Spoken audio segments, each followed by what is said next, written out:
Alright folks, another quick video now.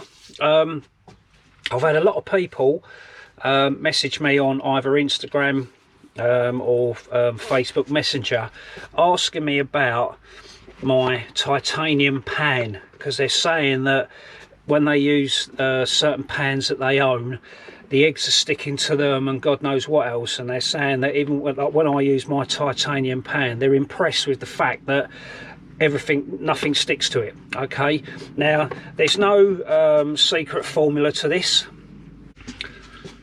When I first bought my the titanium plate that I use, a lot of people, you know, when you now, like any pan, whether it's stainless steel, cast iron, titanium, blah blah blah blah blah, you have to season the pan, all right, or you've got to at least cook whatever it is you're cooking on a very low temperature. Now, when I bought this titanium plate, okay, what I did was I was cooking chorizo in it, I was cooking mushrooms, some veg and stuff like that, and I was doing that time and time again, literally wiping it out with a piece of tissue and then drying it on the fire, okay, cauterizing whatever is in the pan on the fire or on a stove, okay. And if there's one thing that I will say to you, is do not use washing up liquid and hot water when you clean your pans, whether it's cast iron, aluminiums, titanium and all that sort of stuff.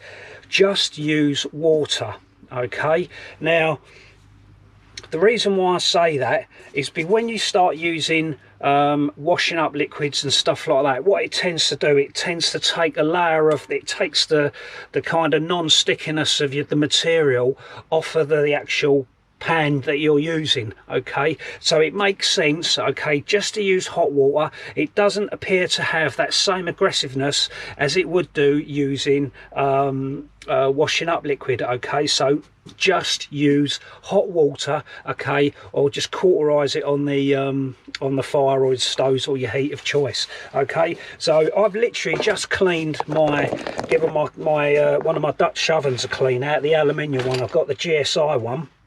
Now, if you look in there, okay, same again, this was all full of fat and everything else because I'd used it over the weekend. I didn't bother cleaning it because I knew I was going to be using it and using it all the time.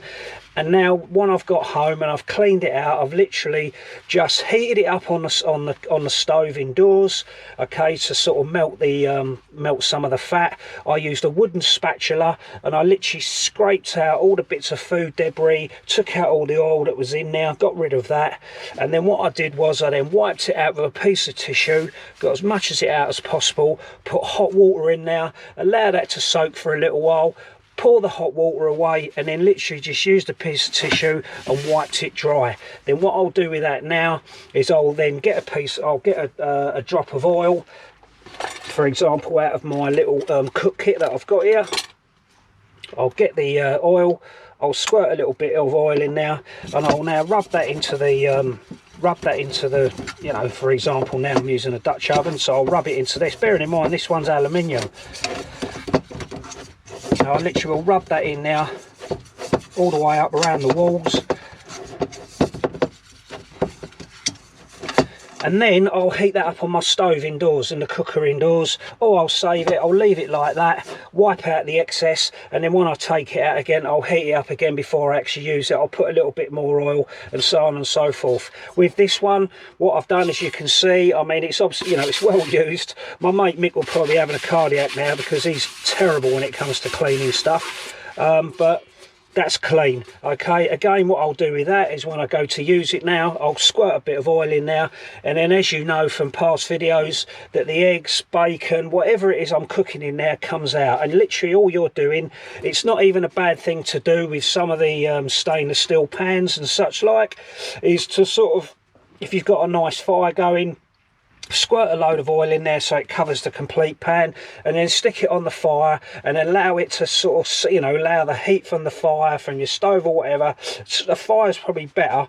Allow that to light, and I think what it does, I'm no scientist, but I think what it might do is open the pores up of the metal, okay, and then obviously some of that oil then seeps into the metal, okay. Allow it to cool down, all right, and then same again with a tissue or something similar, just wipe all that excess out, and then there's your pan, okay. And that is it. I've not got any sort of hard and fast formulas when it comes to cleaning out my stuff and stop it from being quite non-stick. I've recently, where I was making other little stoves and all the rest of it, I purchased some bicarbonate of soda.